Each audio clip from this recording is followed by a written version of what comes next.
Hi friends, నేను మీ chicken shop రెడ్డిని. Friends, ఈరోజు లంచ్ టైంకి ఏమేమి తింటున్నానో చూస్తారా? సండే కదా, స్పెషల్ ఏంటో మీకు చూపిస్తాను.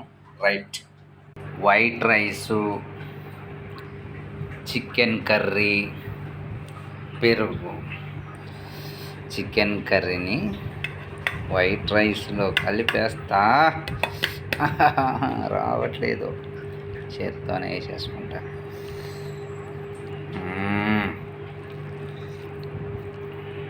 చికెన్ కర్రీ చూడండి ఎంత బాగుందో, నోరూరుతుంది. ఒక పట్టు పడతా.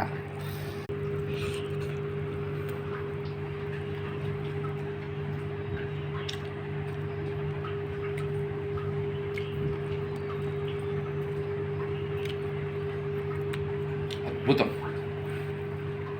వైట్ రైస్లో చికెన్ కర్రీ అద్భుతం.